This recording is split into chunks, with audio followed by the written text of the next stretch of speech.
Let's see if this works any better. Well, hopefully we got something done here tonight, and some of it appeared maybe on camera. So we were playing around with doing this. This is done with stain, a wood stain. This one was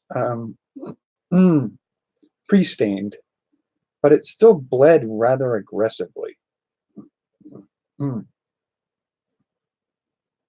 And so I tried to do it with a wooden skewer, a bamboo skewer. Didn't work particularly great. Got a lot of bleed on the fine lines that I tried to do. And blending became difficult with some of that. But I had a little bit more success just getting the Q-tip wet with stain, rubbing it in the areas I wanted it to be in. And honestly, I sort of like some of these better.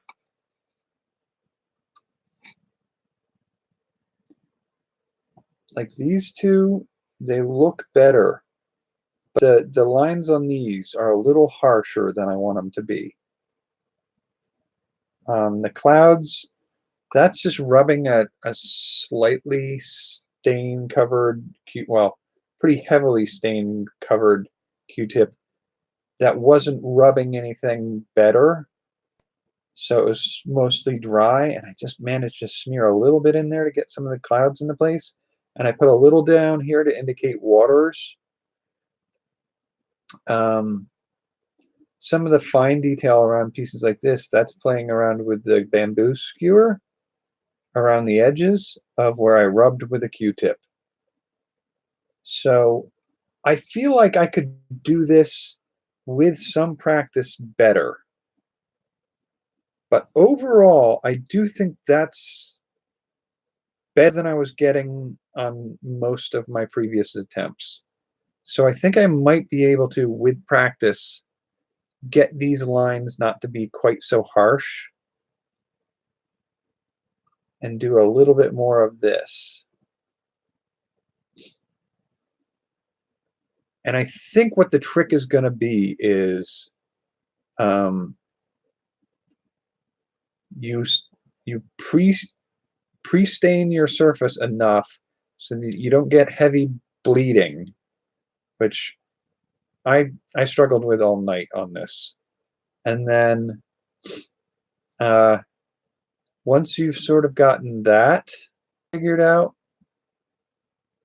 your basically roughed out shapes, then what I did was I went in with a lollipop stick or a paper cotton swab broken in half, and the paper side of it was what I used to put down a darker edge between pieces to give that contrast between the light side of a blend and the dark side of a blend.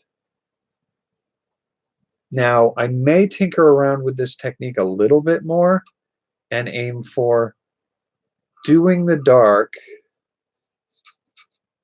I think part of the reason these edges are as dark as they are is because I scratched them with the toothpick and it left a path that the stain follows. And so it's not just the darker edge of where you're going.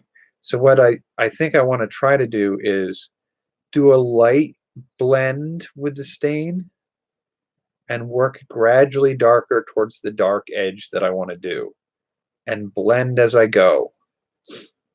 So it's a little bit different than what you would normally expect to do. It's a light to dark,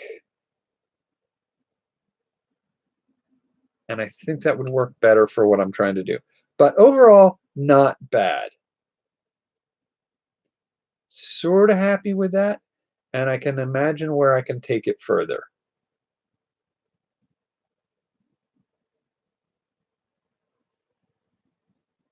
So I think I'm going to leave that summary here. We'll go see if any of this made it up onto the internet tonight. I don't know. All right, I will catch you tomorrow.